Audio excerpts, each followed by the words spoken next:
உடைமைகளை பாதுகாப்பாக வைத்துக் கொள்ளுங்கள். உட்கரணி தண்ணீரை வீணாக்காதீர்கள்.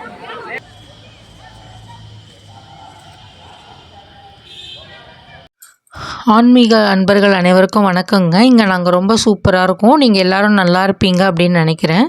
இந்த இடத்த பார்த்தாலே நீங்கள் கண்டிப்பாக எல்லோரும் கண்டுபிடிச்சிருப்பீங்கங்க. ஆமாங்க, நம்ம இப்போ வந்து திருப்பதிக்கு தாங்க போயிட்டுருக்கோம். இது திருப்பதியில் வந்து நம்ம வந்து கீழே வந்து நடைபாதை இடத்த தான் இப்போ நான் உங்களுக்கு காமிச்சிட்ருக்கேங்க. இதோட பேர் பார்த்திங்கன்னா அலிபிரி அப்படின்னு சொல்லுவாங்கங்க.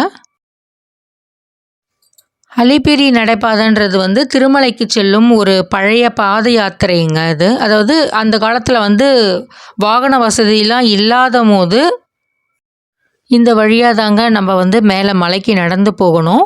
அதனால தான் வந்து இந்த இடத்த வந்து நம்ம நல்லா சுவாமியை வேண்டிக்கிட்டு அதுக்கப்புறமா வந்து மலை ஏறி போவாங்கங்க. அப்படி மலையேறி போகும்போது கீழே பார்த்திங்கன்னா நம்ம பெருமாளுடைய சிலை வச்சுருக்காங்க. அங்கே வந்து நம்ம வந்து பெருமாளை நல்லா வேண்டிக்கிட்டு ஏடு கொண்டலவாடா வெங்கட்ரமணா கோவிந்தா கோவிந்தா அப்படின்ட்டு அவங்க சுவாமியை நல்லா வேண்டிக்கிட்டு மலையேற ஆரம்பிப்பாங்கங்க. இங்கே பார்த்தீங்கன்னா இந்த படிக்கட்டு வந்து மொத்தம் வந்து 3550 படிக்கட்டு இருக்குங்க. அதாவது இங்கே வந்து நைட்லலாம் பார்த்தீங்கன்னா இப்போல்லாம் வந்து விலங்குகள் நடமாட்டம் அதிகமாக இருக்கிறதுனால என்ன பண்ணியிருக்காங்கன்னா ஒரு டைமிங் வந்து இந்த டைமுக்கு வந்து நீங்கள் வந்து மலை ஏறக்கூடாது அப்படின்னு சொல்லிட்டு அந்தந்த சுச்சுவேஷனுக்கு ஏற்ற மாதிரி அவங்க டைமிங்கை அப்பப்போ மாற்றிட்டு இருக்காங்கங்க. அதனால் நம்ம வந்து பாத யாத்திரையாக போகும்போது நம்ம அதை நல்லா விசாரிச்சுட்டு நம்ம மலை ஏறணுங்க. படிக்கட்டு ஏறி போகிறவங்க நல்லா அதை விசாரிச்சுட்டு அதுக்கேற்ற மாதிரி உங்கள் பயணத்தை தொடர்ந்தால் நல்லாயிருக்கும்.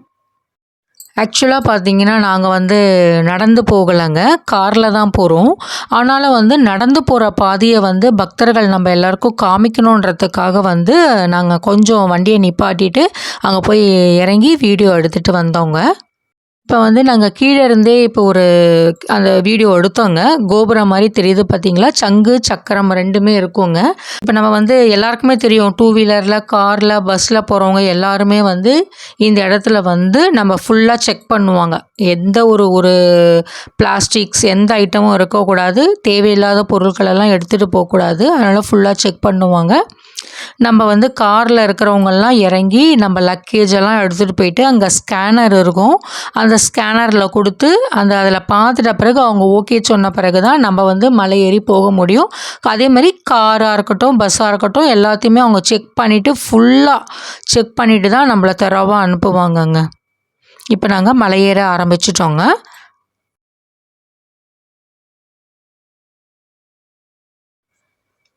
நீங்கள் வீடியோவை வந்து தொடர்ந்து பார்த்துட்டு வாங்கங்க. அப்படியே வந்து நம்ம வந்து பெருமாளை பார்க்க போகிறதுக்கு வந்து நம்ம 7 மலையை தாண்டி தான் நம்ம போய் பெருமாளை பார்க்க போகிறோம். அதனால தான் ஏடு கொண்டலவாடு அப்படின்னு சொல்லிட்டு தெலுங்கில் சொல்லுவாங்க. அந்த 7 மலையோட பேர்கள் என்ன அப்படின்னா சேஷாத்ரி, கருடாத்ரி, நீலாத்ரி, அஞ்சனாத்ரி, விருஷபாத்ரி, நாராயணத்ரி, வெங்கடாத்ரி. இதில் வந்து வெங்கடாத்ரி அப்படின்றது தான் வந்து நம்மளுடைய திருப்பதி வெங்கடேஷ பெருமாளுக்குரிய மலைங்க. அதாவது வெங்கடாத்ரி அப்படின்னு சொன்னீங்கன்னா பாவத்தை நாசமாக்கும் அப்படின்றது அர்த்தங்க. இப்போ நம்ம வந்து மேலே வந்துட்டோங்க, உள்ள நுழைவாயில் பாருங்கள், நம்ம வந்து மேலே மலைக்கு வந்துட்டோம், திருப்பதிக்கு வந்தாச்சு.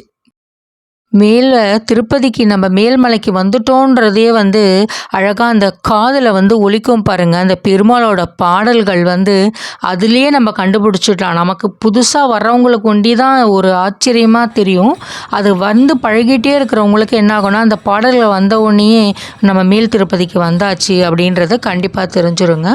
இது வந்து நுழைவாயில். அதாவது நம்ம வந்து பெருமாளை பார்க்க போனோம் அப்படின்னா இந்த வழியாக தான் வந்து நமக்கு அந்த கடைகளெல்லாம் இருக்கும். அந்த கடைகளெல்லாம் பார்த்துட்டு அப்படியே இப்படி வந்தோம்னா இதுதான் நுழைவாயிலுங்க. இங்கேருந்து தான் நம்ம வந்து அப்படியே ஒரு இடமா பார்த்துட்டு போகிறோம். நீங்களும் எங்களோடையே வந்து அப்படியே சுவாமியை தரிசனம் பண்ணிக்கிட்டே வாங்க.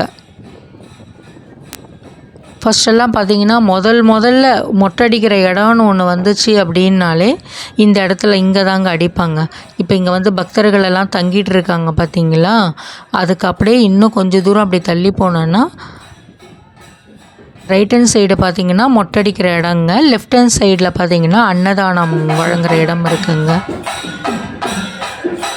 பக்தர்கள் பஜன் பண்ணுறதுக்காக ஒரு இடம் வச்சுருக்காங்கங்க. இப்போ வாங்க நம்ம போய் கேட்கலாம்.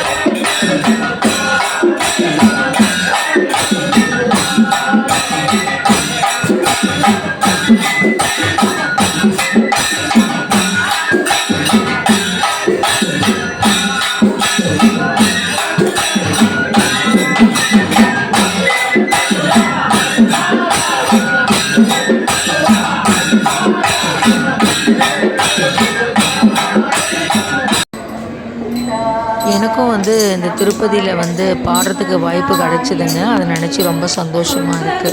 உங்களுக்கு அதை மாதிரி யாருக்குன்னா வாய்ப்பு கிடச்சிதுன்னா நீங்களும் எனக்கு கமெண்ட்ஸில் சொல்லுங்கள்.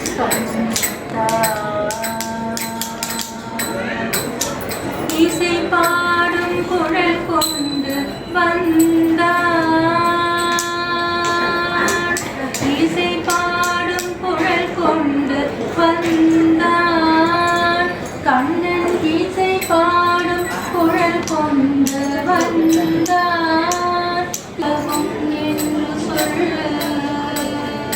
நெஞ்சில்லவன் ஒரு கொள்ளு இன்று மூடரும் சொல்லு பல கோடி பழவினை தள்ளு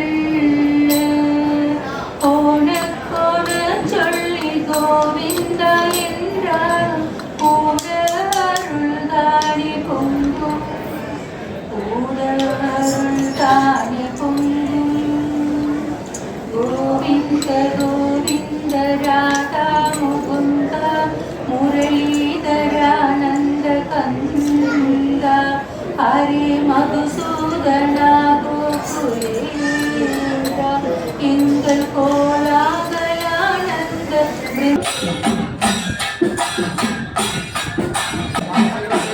இப்போ நம்ம பஜனை கேட்டோங்க. கேட்டுட்டு இப்போ இன்னும் நம்ம உள்ளே போயிட்டு சுவாமியெல்லாம், அதாவது கோயிலோட முற்பகுதிக்கு வந்திருக்கோம். நம்ம அங்கே இருந்துட்டு நான் உங்களுக்கு காமிக்கிறேன். ஒரு இடத்தையும் உங்களுக்கு விரிவாக நான் உங்களுக்கு விளக்க இருக்கிறேன். அதுக்கு முன்னாடி நம்ம முன்னாடி இருந்துட்டு கோயிலோட முற்பகுதியில் இருந்துட்டு என்னென்ன பண்ணுறாங்க அப்படின்றதையும் நம்ம கவனிக்கலாம். பக்தர்கள் எல்லாம் ரொம்ப ரஷ்ஷுங்க. மே மாதன்றதுனால இடம் கிடைக்காதவங்களாம் இதை மாதிரி எங்கெங்கே அவங்க ஷீட் போட்டு இருக்காங்களோ அந்த இடத்துலலாம் அவங்க அவங்கள ஆசுவாசப்படுத்திக்கிட்டு ரெஸ்ட் எடுத்துக்கிறாங்கங்க. முற்பகுதி, அதாவது கோயிலோட ஃப்ரண்ட் வியூங்க, கோபுரம் தெரியுது பார்த்தீங்களாங்க. ஃபஸ்ட்டுலாம் ரொம்ப அழகாக தெரியும். இப்போ வெயிலுக்காக என்ன பண்ணியிருக்காங்க, எல்லா இடத்துலையும் பக்தர்களுக்காக ஷீட் போட்டதுனால கொஞ்சம் நம்ம தூரத்துலேருந்து பார்க்குற மாதிரி இருக்குங்க. எங்களோட சேர்ந்து நீங்களும் இந்த கோயிலை அப்படியே பார்த்துக்கிட்டே வாங்கங்க. அதோடைய அழகை ரசிச்சுக்கிட்டே வாங்க. நான் அப்படியே உங்களுக்கு இந்த கோயிலோட வரலாறை பற்றி நான் சொல்லிட்டு வரேன். கண்ணுக்கு விருந்தாக இந்த கோயிலை பார்த்துக்கிட்டு காதில் நான் சொல்கிற வரலாறையும் கேட்டுக்கிட்டே அப்படியே ரசிச்சுட்டு வாங்கங்க. 108 திவ்ய தேசம் இருக்குங்க. அந்த 108 திவ்ய தேசத்தில் திருவரங்கத்துக்கு அடுத்தபடியாக 2வது இடத்துல வைத்து கொண்டாடப்படுகிறது தான் நம்ம திருப்பதி வெங்கடாஜலபதி கோயிலுங்க. அதாவது திருமலையையும் அருள்மிகு பத்மாவதி தாயாரையும் கொண்டுள்ள ஒரு பெரிய 2 கோயிலை வச்சுருக்கிற ஒரு நகரம் எது அப்படின்னு பார்த்தீங்கன்னா நம்ம திருப்பதி ஒன்று தாங்க. உலகிலேயே பழமையும் பெருமையும் வாய்ந்த பாறை மலைகளில் 2ஆம் இடம் வகிக்கும் மலைகளில் திருமலைகள் தாங்க. திருப்பதியினுடைய பழைய பெயரான திருவேங்கடத்தை பொ.உ.மு 400லேருந்து 100 எழுதப்பட்ட தமிழ் சங்க இலக்கியங்களான சிலப்பதிகாரமும் சாத்தனாரின் மணிமேகலையும் குறிப்பிட்டு சொல்லுதுங்க. அதாவது இங்கே இந்த மலையை பண்டைய தமிழகத்தின் வடபுறத்து எல்லையாக சிலப்பதிகாரத்தில் சொல்லியிருக்குங்க.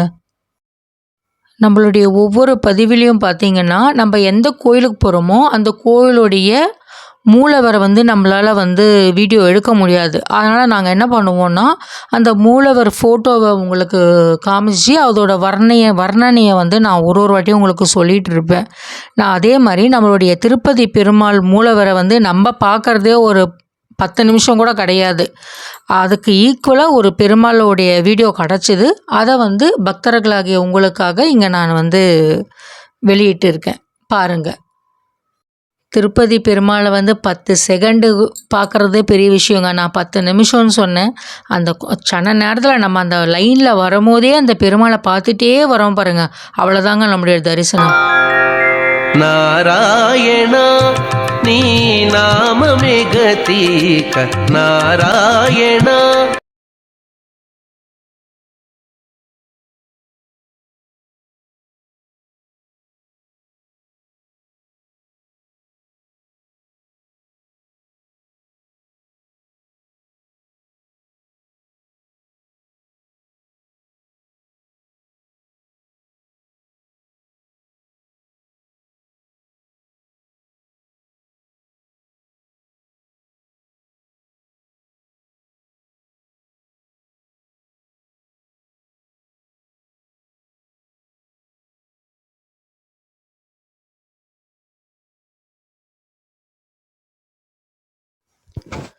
இந்த வெங்கடேஸ்வர ஆலயத்தை பற்றி பல்லவர்கள், சோழர், பாண்டியர், சாளுக்கியர், விஜயநகர மன்னர்கள் எல்லாருமே வந்து இந்த கோயிலை பராமரிச்சுட்டு வந்திருக்கிறாங்க அப்படின்றத வந்து நம்ம கல்வெட்டுகளாலும், இங்கே நிறைய கல்வெட்டுகள் வந்து தமிழில் இருக்கிறதையும் நம்மளால் பார்க்க முடியுதுங்க. நம்ம லைனில் போயிட்டுருக்கும் போது நிறைய கல்வெட்டுகள் இருக்கும், அது எல்லாருமே பார்த்துருப்பீங்கன்னு நினைக்கிறேன்.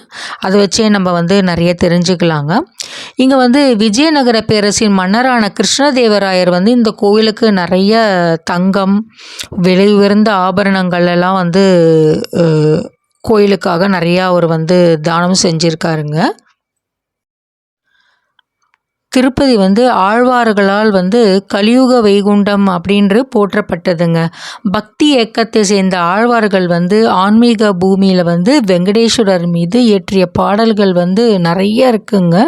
அது வந்து வைணவ சம்பிரதாயத்தில் வந்து திருவரங்கத்துக்கு அடுத்தபடியாக விளங்குறது திருப்பதி ஆலயம் அப்படின்றதுனால ராமானுஜர் என்ன பண்ணார், கோயிலோட ஆச்சார அனுஷ்டாங்களெல்லாம் வந்து ராமானுஜர் வந்து முறையாக இங்கே எல்லாருமே செஞ்சாருங்க. அதை வந்து நம்ம எல்லாருக்குமே தெரிஞ்சிருக்கும்னு நினைக்கிறேன்.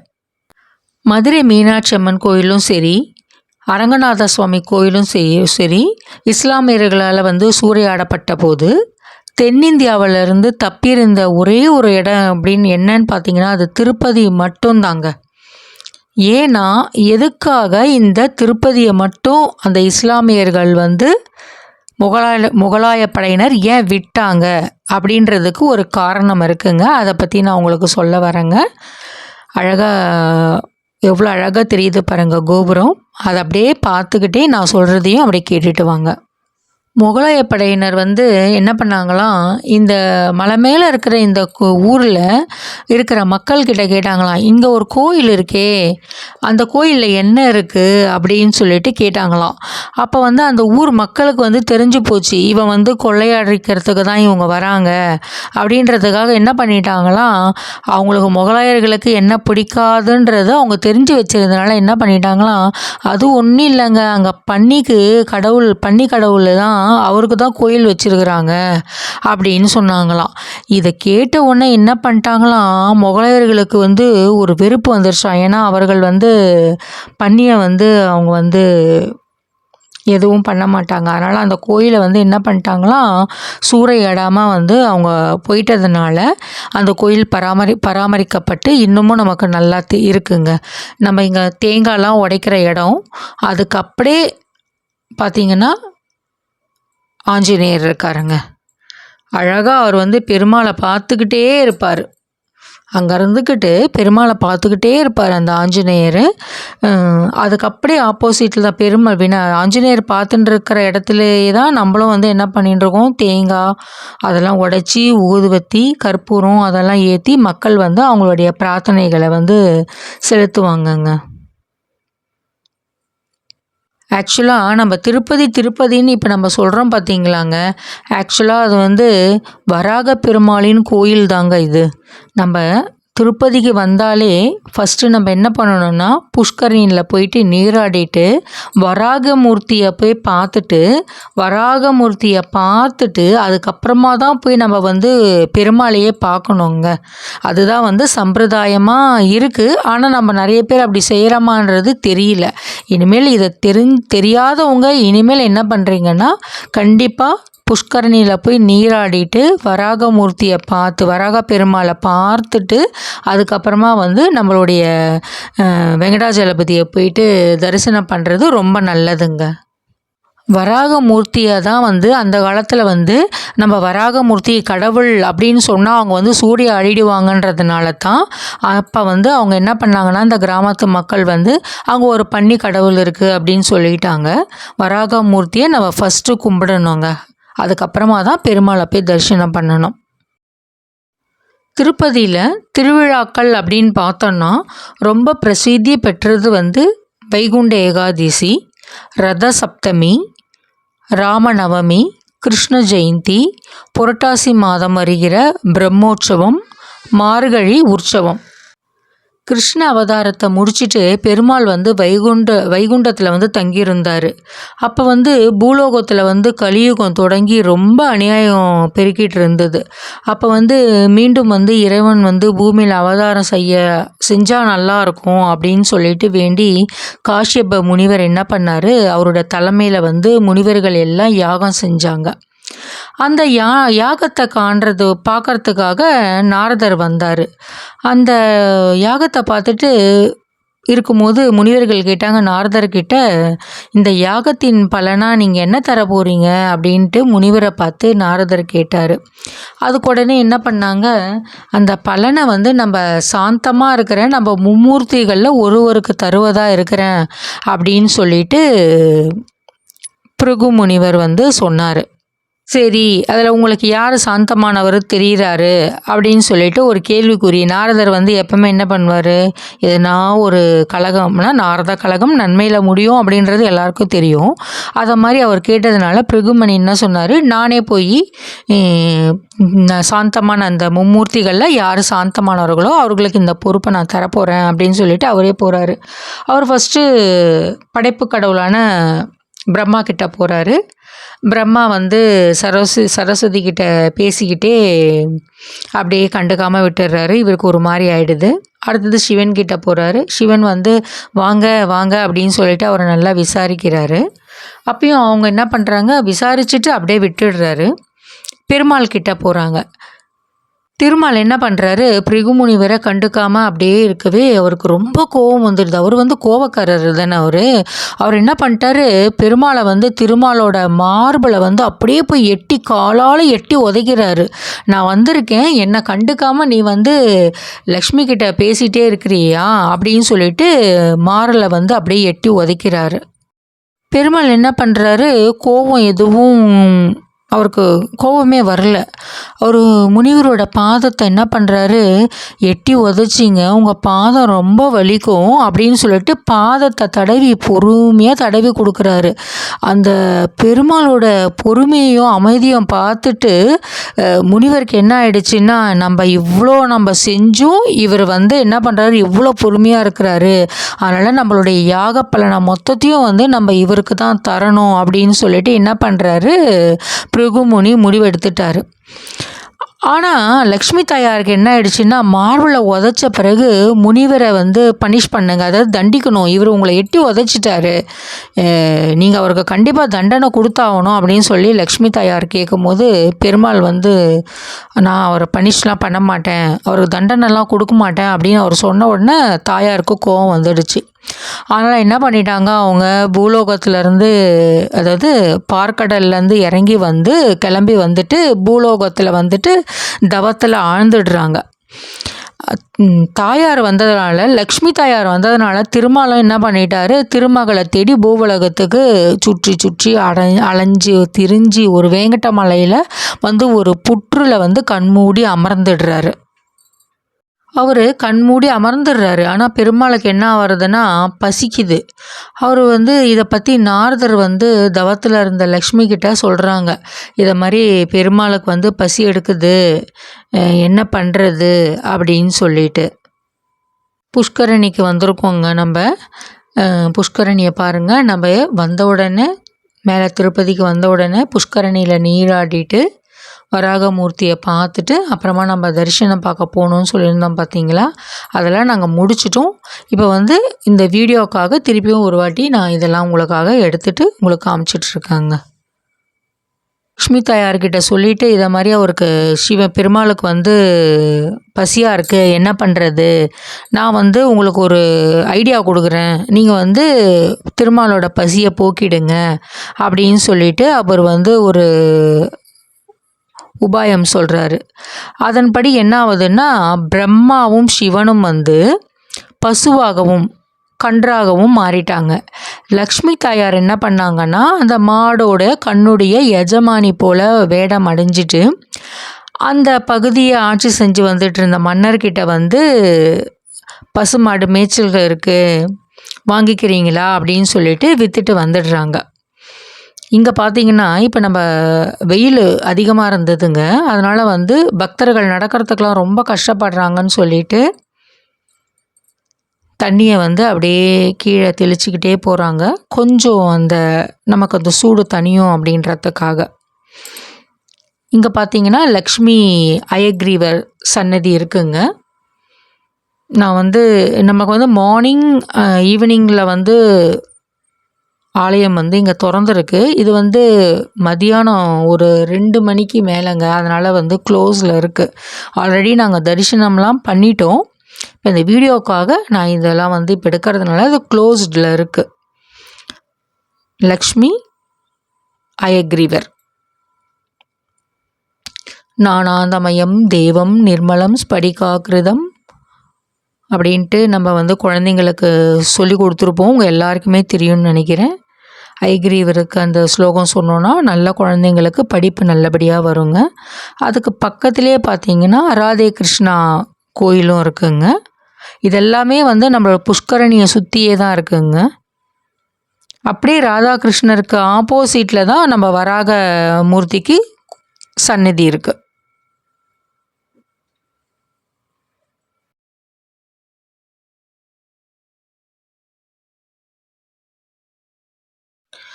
மன்னர் வந்து அந்த மாடை வாங்கிட்டாங்க. மாடை வாங்கிட்டு என்ன சொல்லிட்டாங்கன்னா, இடையங்கிட்ட கொடுத்துட்டு நீங்கள் வந்து மேய்ச்சலுக்கு எடுத்துகிட்டு போங்க மாட்டை அப்படின்னு சொல்லிடுறாங்க. பசுவும் என்ன பண்ணுது, மேய்ச்சலுக்கு போயிடுது. ஆனால் பசு தானாக போயிட்டு என்ன பண்ணுது, ஒரு இடத்துல வந்து பாலை வந்து தானாக சொரியறத அதாவது பால் வந்து தானாக கீழே வழியிறது. அதை பார்த்து எங்கே போகுதுன்னு பார்த்தீங்கன்னா, அது வந்து அந்த புத்தில் தாங்க போய் அந்த பால் வந்து கீழே வழியிறது. இப்போ நம்ம வந்து வராகசுவாமி டெம்பிள் உள்ளெல்லாம் நம்ம வீடியோ எடுக்க முடியாது. ஸோ அந்த வாசலில் அப்படியே உங்களுக்கு ஒரு ஜஸ்ட் ஒரு பார்வைக்கு இதை காமிக்கிறோங்க. பால் வந்து அங்கே கீழே கொட்டுது. இடையர் வந்து போய் ஒரு 2-3 நாள் தொடர்ந்து பார்க்குறாரு. போய் மன்னர்கிட்ட வந்து சொல்கிறாரு, இது மாதிரி டெய்லி மாடு வந்து அங்கே தான் பாலை வந்து அந்த புத்து இருக்குது, அந்த புத்துக்கு பால் டெய்லி வந்து பால் அங்கே கொட்டிடுது, மாடு வந்து தானாக கறவை அங்கே கறந்துடுது அப்படின்ட்டு. அந்த காலத்துலலாம் வந்து ராஜாக்களை வந்து, அதாவது ராஜாக்கள் தான் சுவாமி மாதிரி மக்களுக்கு. ஸோ அவங்க விளைநிலங்களில் என்ன விளையிறதோ அதை எடுத்துகிட்டு வந்து மன்னருக்கு அவங்க காணிக்கையாக செலுத்துவாங்க. காணிக்கையாக செலுத்தும் போது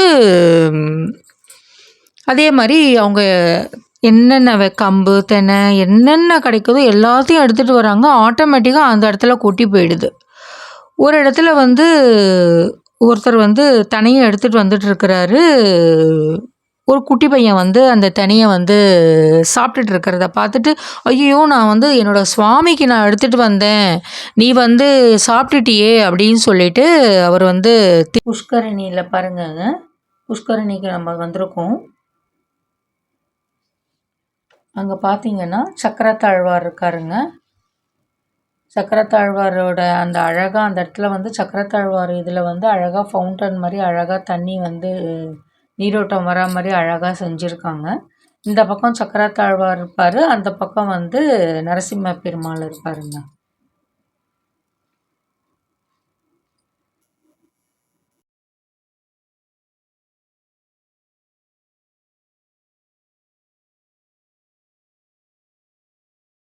வாங்க நம்ம மறுபடியும் கதைக்கு போவோம். வந்து ஒரு அசரீரி வருது, நான் வந்து சாப்பிட்டுட்டேன், நான் வந்து நீ எடுத்துகிட்டு வந்த இதை வந்து நான் வந்து எடுத்துக்கிட்டேன் அப்படின்னு சொல்லிட்டு ஒரு அசரீரி குரல் கேட்குது. என்னன்னு பார்த்தீங்கன்னா, வராக அதாவது பன்றியா ஒரு காட்டு பன்றி வந்து ஓடுது. அதெல்லாம் சாப்பிட்டுட்டு ஓடுது. எங்கே ஓடுதுன்னு பார்த்தீங்கன்னா அந்த புத்துக்குள்ளே தான் ஓடுது. புத்துக்குள்ளே பாம்பு போகுது. பாம்பு புத்தில் வந்து பால் ஊற்றுனா அது ஓகே. ஆனால் அந்த புத்துக்குள்ளே வந்து ஒரு பன்றியே உள்ளே போகுது அப்படின்னும் போது மக்களுக்கெல்லாம் வந்து ரொம்ப ஆச்சரியமாயிடுச்சு. ஆச்சரியமாயிட்டு அரசர்கிட்ட ஓடி போய் சொல்கிறாங்க, அரசரே இதை மாதிரி வந்து பால் இவ்வளோ நாளாக பால் கொட்டிகிட்டு இருந்தது, இப்போ பார்த்தீங்கன்னா ஒரு பன்னி கூட அதுக்குள்ளே போயிடுச்சு அரசரே அப்படின்னோடனே அரசருக்கு வந்து ஒரே குழப்பமாயிடுச்சு. என்னது இது, என்னவா இருக்கும் அப்படின்னு சொல்லிட்டு அவர் அந்த குழப்பத்தோடையே தூங்குறாரு. தூங்க போகும்போது அவருக்கு தூக்கமே வரல. இதே யோசனையாலே இருந்துட்டு காலையில் பார்த்தீங்கன்னா அவருக்கு விடியறதுக்கு முன்னாடி ஒரு கனவு வருது. அந்த கனவுல பார்த்தீங்கன்னா அவர் வந்து பெருமாள் கிட்ட கேட்குறாரு, இதை மாதிரி எனக்கு ஒரே மனக்குழப்பமாக இருக்குது, மக்களெல்லாம் இப்படி சொல்கிறாங்க, அந்த இடத்துல வந்து பாம்பு புத்து இருக்குது, அந்த பாம்பு புத்துக்குள்ளே இவ்வளோ நாள் மாடு வந்து பால் வழிஞ்சுது, மாட்டு பால் மடியிலேருந்து பால் வழிஞ்சுதுன்னா பரவாயில்ல, இப்போ வந்து அந்த பாம்பு புத்துக்குள்ளே ஒரு பன்றியே உள்ளே போயிடுச்சுன்றாங்க, எப்படி போகிறதுக்கு அதுக்கு சாத்தியமே இல்லை, எனக்கு ஒரே குழப்பமாக இருக்குது, எனக்கு நீங்கள் தான் அதுக்கு ஒரு வழி சொல்லணும், எனக்கு தீர்வு நீங்கள் தான் கொடுக்கணும் அப்படின்னு சொல்லிட்டு பெருமாள் கிட்ட அவர் கேட்குறாரு. அப்போ பெருமாள் சொல்கிறாரு, நான் தான் அங்கே இருக்க விரும்புகிறேன், இனி நீ வந்து என்னை அங்கே வந்து தரிசிக்கலாம் அப்படின்னுட்டு அவருக்கு கனவுல வருது. அவர் எழுந்து பார்க்குறாரு, விடிய காத்தால பழிக்கும் அந்த கனவுன்றதுனால எழுந்து அந்த இடத்துக்கு போய் பார்க்குறாரு. போய் பார்த்துட்டு எனக்கு இந்த மாதிரி கனவு வந்தது, அதனால் இங்கே மொத்தமாக இருக்கிற கன்றுகளை மாடுங்களெல்லாம் கொண்டு வாங்க, கறவை பசுக்களெல்லாம் கொண்டு வந்து அந்த இடத்துல வந்து பாலை வந்து நம்ம வந்து விடலாம் அந்த புத்துக்கு அப்படின்னு சொல்லி பாலை விட்டுக்கிட்டே இருக்கிறாங்க. புத்து கொஞ்சம் கொஞ்சமாக கரைஞ்சிக்கிட்டே வருது. அப்போ அந்த புத்து கரைய அதுலேருந்து ஒரு வராக மூர்த்தி, அதாவது ஒரு பன்றி வந்து எகிரி குச்சி ஓடி வருது. அந்த காட்டு பன்றி எகிரி குச்சி ஓடி வர்றது பார்த்திங்களா, அந்த காட்டு பன்றி தான் வராக மூர்த்தியாக இப்போ நம்ம வந்து வணங்கிட்டு இருக்கோம். அதனால தான் திருப்பதியில் ஃபஸ்ட்டு வராக மூர்த்தியை நம்ம வந்து தரிசனம் பண்ணணும்.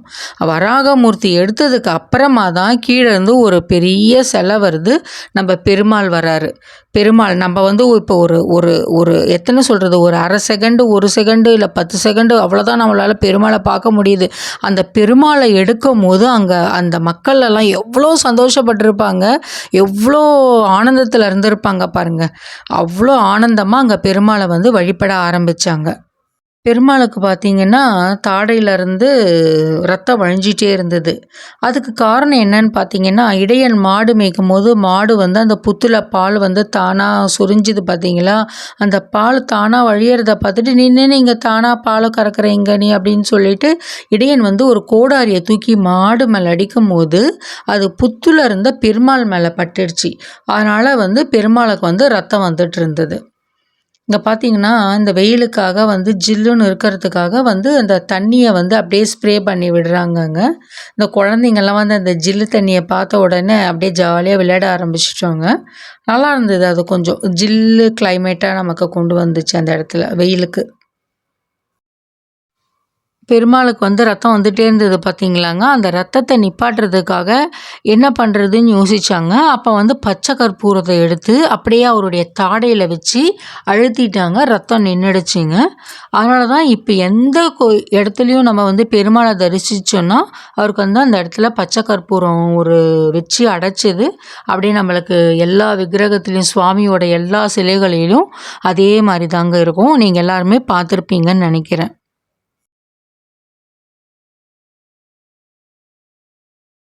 நம்ம திருமலையில் பார்த்தீங்கன்னா, இங்கே நடக்கிற எல்லா ஆகம விதிப்படி நடக்கிறது எல்லாமே நம்மளுடைய ராமானுஜர் சொல்லி அவருடைய வழி இப்படி நடத்துங்க, இப்படி நடத்துங்கன்னு அவர் சொன்னதை வச்சு தான் இங்கே எல்லாமே நடந்துகிட்ருக்கு. அதே மாதிரி நம்மளுடைய இந்த ஆழ்வார்களை பற்றி நிறைய சொல்ல வேண்டியது இருக்குது. இந்த பதிவில் அதுக்கு எனக்கு டைம் பத்தலை. அதுக்கான பதிவு நான் உங்களுக்கு கண்டிப்பாக போடுறேன். இப்போ நம்ம எந்த இடத்துக்கு வந்திருக்கோன்னா ஒரு முக்கியமான இடங்க. அதாவது மகாபாரத போர் நடக்கிறதுக்கு காரணமாக இருந்த ஒரு காட்சி தான் இப்போ நம்ம பார்த்துட்ருக்கோம். என்ன தெரியுதா உங்களுக்கு? அது கிருஷ்ணர் வந்து அர்ஜுனனுக்கு உபதேசம் பண்ணுறாரு. அந்த உபதேசம் பண்ணி அதன் வழிப்படி அவர் நடக்கிறதுனால நடந்த ஒரு போர் தான் மகாபாரத போர். அவர் வந்து நான் வந்து எப்படி எங்கள் தாத்தா, எங்கள் பெரியப்பா, சித்தப்பா, மாமா இப்படி எல்லா என்னோடய உறவுக்காரர்கள், என்னுடைய குருமார்கள் அவங்களெல்லாம் எப்படி நான் எதிர்த்து போராடுறது, எப்படி அவங்க கூட நான் சண்டை போடுறது, சண்டை போட மாட்டேன், நான் போர் புரிய மாட்டேன் அப்படின்னு அவர் வந்து சொல்லும் போது அவருக்கு எடுத்து சொன்ன ஒரு கருத்துனால வந்த ஒரு இதுதான் வந்து பகவத்கீதை. அதோட இதை என்ன சொல்லுவாங்கன்னா, அதில் அவர் சொல்வார், அர்ஜுனர்கிட்ட சொல்வார், அதுக்கு நம்ம வந்து கீதாச்சாரம் அப்படின்னு சொல்லுவோம். எது நடந்ததோ அது நன்றாகவே நடந்தது, எது நடக்கின்றதோ அது நன்றாகவே நடக்கிறது, எது நடக்க இருக்கிறதோ அதுவும் நன்றாகவே நடக்கும். உன்னுடையதை எதை இழந்தாய், எதற்காக நீ அழுகிறாய், எதை கொண்டு வந்தாய் அதை நீ இழப்பதற்கு, எதை நீ படைத்திருந்தாய் அதை வீணாவதற்கு, எதை நீ எடுத்து கொண்டாயோ அது இங்கிருந்தே எடுக்கப்பட்டது, எதை கொடுத்தாயோ அது இங்கேயே கொடுக்கப்பட்டது, எது இன்று உன்னியதோ அது நாளை மற்றொருவரது ஆகிறது, மற்றொரு நாள் அது வேறொருவருக்கு உரியதாகிவிடும் அப்படின்னு சொல்கிறாரு. இதுதான் உலக நியதி, இதுதான் என்னுடைய படைப்பின் சாராம்சமாகும் அப்படின்ட்டு பகவான் ஸ்ரீ கிருஷ்ணர் வந்து அர்ஜுனனுக்கு உபதேசம் பண்ணுறாரு. அதற்கான ஒரு இடமா தான் இந்த இடத்த இங்கே வந்து வச்சுருக்காங்கங்க. இதெல்லாம் எடுத்து சொன்னதுக்கு அப்புறமா தான் அர்ஜுனன் வந்து சரி நீங்கள் சொல்கிறதுக்காக நான் வந்து எல்லாத்தையும் தெரிஞ்சுக்கிட்டேன், நான் வந்து போரிடுறேன் அப்படின்னு சொல்லிட்டு அவர் வந்து போருக்கு சம்மதம் சொன்னார். யதா யதா ஹி தர்மஸ்ய க்லானிர்பவதி பாரத அப்யுக்தா நம தர்மஸ்ய ததாத்மானம் சுஜாம்யஹம் பவித்ராணாய சாதூனாம் விநாசாய சதுக்ருதாம் தர்மஸ்தம்பாபனார்த்தாய சம்பவாமி யுகே யுகே. பெருமாள் எப்படி பத்மாவதியை திருமணம் பண்ணிக்கினாங்க, அது மாதிரிலாம் வந்து இன்னும் நிறையா சொல்லணும். ஆனால் அதுக்கான இப்போ டைம் எனக்கு இல்லாததுனால இன்னொரு பதிவில் நான் கண்டிப்பாக உங்களுக்கு அதை பற்றி நான் விரிவாக சொல்கிறேங்க. அதே மாதிரி ஆழ்வார்கள் பற்றிய பதிவும் நான் போடுறதா இருக்கேன். அப்போ உங்களுக்கு ஆழ்வார்கள் பற்றிய அனைத்து அவங்க என்னென்ன செஞ்சாங்க, என்னென்ன பாடினாங்க அப்படின்றதெல்லாம் வந்து நான் உங்களுக்கு சொல்கிறேன். இப்போ நம்ம பார்க்குறோம் பார்த்தீங்களா, இந்த படி தான் வந்து ராமானுஜர் வந்து எல்லாமே அவர் தான் இங்கே எல்லாமே பண்ணார். அதாவது அங்கே குளம் வெட்டுறதுக்காக இருக்கட்டும், எல்லா வேலைகளும் செய்கிறதுக்கு அவர் தான் ஆளுங்களெல்லாம் வந்து நியமித்தார். அப்படி இருக்கும்போது அவங்களுடைய அந்த பூங்கா அமைச்சது அதெல்லாம் அவங்க நல்லா பண்ணியிருக்காங்களா அப்படின்னு பார்க்க போகணும். ஆனால் அவர் போகாமையே இருக்கிறாரு. அப்போ கேட்குறாங்க, நீங்கள் ஏன் போவே மாட்டேன்றீங்க நீங்கள் இந்த கோயிலுக்கு அப்படின்னு சொல்லிட்டு கேட்குறாங்க. அவர் வந்து இந்த மலை ஃபுல்லாகவே வந்து ஆதிசேஷன் மலை, நான் வந்து காலால் எப்படி நான் போகிறது, என்னால் போக முடியாது, அதனால தான் நான் போகாமல் இருக்கிறேன் அப்படின்னு நம்ம சொல்கிறாரு. இல்லை நீங்கள் கண்டிப்பாக போய் அங்கே பார்க்கணுன்னும் போது அவர் என்ன பண்ணுறாரு, ராமானுஜர் காலால் நடக்கக்கூடாதுன்றதுக்காக முட்டியில் வந்து முட்டி போட்டே அந்த மலை மேலே ஏறுறாருங்க. அவர் முட்டி போட்டு ஏறுறாரு. அப்போ அவர் முட்டி போட்டு ஏறுறத பார்த்துட்டு அவங்க மாமாவை வந்து கேட்குறாரு, என்ன நீங்கள் இப்படி ஏறுறீப்பா, நீ என்ன பண்ணுறியோ அதை பார்த்து தான் உன் பக்தர்கள் எல்லாம் வந்து அதை நடைமுறைப்படுத்துவாங்க, இப்படி ஏறினா எப்படி எல்லாரும் வந்து நம்ம கோயிலுக்கு வருவாங்க, எல்லாரும் இங்கே கோயிலை வந்து சுவாமியை வழிபடணுன்றதுக்காக தான் நம்ம இங்கே பூங்கா அமைக்கிறோம், பாதியெல்லாம் போட்டு வைக்கிறோம், அப்படி இருக்கும்போது நீ முட்டியால் ஏறலாமா அப்படின்னு சொல்லும் போது, இல்லை நான் வந்து கடவுள் மேலே ஆதிசேஷன் மேலே கால் வைக்க முடியாது என்னால் அப்படின்னு சொல்லிட்டு அவர் முட்டியால் போனதாக ஐதீகம். அதை இன்னமும் வந்து ராமானுஜர் செஞ்சதை வந்து இன்னமும் மக்கள் வந்து அதை செஞ்சுக்கிட்டு இருக்காங்கங்க. நான் ஃபஸ்ட்டு டைம் பார்க்கும்போது எனக்கு ரொம்ப ஆச்சரியமாக இருந்தது. முட்டி போட்டே தான் எல்லோரும் ஏறின்னு இருக்காங்க. அது ஒரு வேண்டுதலாகவே வச்சு அந்த இடத்துல பாதம் படக்கூடாதுன்னு முட்டி போட்டே ஏறிட்டு இருக்காங்கங்க. நம்ம இந்த இடத்த வந்து ரெண்டு வழியில் நம்ம பார்க்கலாம். ஒன்று நம்ம நடைபாதையாக போகும்போது அந்த இடத்த பார்க்கலாம். இன்னொன்று நம்ம வந்து சுவாமி தரிசனம் முடிச்சுட்டு கீழே நம்ம மலைக்கு வந்து மலையிலேருந்து கீழ் திருப்பதிக்கு நம்ம ரிட்டர்ன் போகிறோம் பார்த்திங்களா, அப்போ போகும்போது இந்த இடத்த பார்க்கலாங்க. நடைபாதையாக வர பக்தர்கள் வந்து இந்த வழியாக தான் மலை ஏறி வராங்க பாருங்கங்க. அவங்களுக்கு எல்லா இடத்துலையுமே வந்து நல்ல அழகாக வெயில் படாமல் நிழல் கூரை போட்டு நல்ல பக்தர்களுக்கு நல்ல வசதி பண்ணி கொடுத்துருக்காங்கங்க. என்னுடைய பதிவை வந்து நிறைய பேர் பார்க்குறீங்க, ஆனால் வந்து சப்ஸ்கிரைப் பண்ணாமே பார்த்துட்ருக்கீங்க. நீங்கள் சப்ஸ்கிரைப் பண்ணி பார்த்தீங்கன்னா என்னுடைய அடுத்த வீடியோக்கள் வந்து தொடர்ந்து உங்களுக்கு நோட்டிஃபிகேஷனில் வந்து நீங்கள் பார்க்கலாங்க. முடிஞ்ச வரைக்கும் எல்லோரும் சப்ஸ்கிரைப் பண்ணி பாருங்கள். ஃப்ரெண்ட்ஸ் அண்ட் ரிலேட்டிவ்ஸ்க்கு எல்லாருக்கும் ஷேர் பண்ணுங்கங்க. நம்ம வந்து கீழே மலையில் வாகனத்தில் போகிறோம் பார்த்தீங்களா, நம்ம போகிற வழியில் பார்த்தீங்கன்னா மானுக்கு தனியாக வந்து மான்கள் இருக்கிற இடம்னு சொல்லிட்டு ஒரு இடம் வச்சுருக்காங்க. அந்த இடத்துல நம்ம வந்து அழகாக மானுங்களை பார்த்து அவங்க கூட அந்த மானுங்களுக்கு நிறைய பேர் புல்லுலாம் கொடுக்குறாங்க. அதெல்லாம் பார்த்துட்டு நம்ம அப்படியே சந்தோஷமாக அப்படியே கீழே இறங்கி போயிட்டுருக்கோங்க.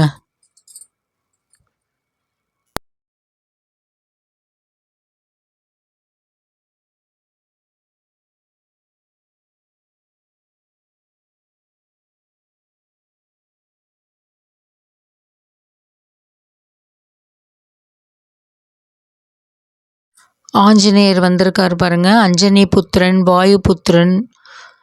அவரை வந்து வணங்கிட்டு அவருக்கு இருக்கிற பலத்தில் நமக்கு ஒரு துளியாவது எங்களுக்கு கொடுப்பா அப்படின்னு சொல்லி ஒரு வேண்டுதலை போட்டுட்டு எல்லாருமே வந்து நல்ல வீரமாக இருக்கணும், தைரியமாக இருக்கணும் அப்படின்றது நம்ம எல்லாருமே நம்ம நினைப்போம்.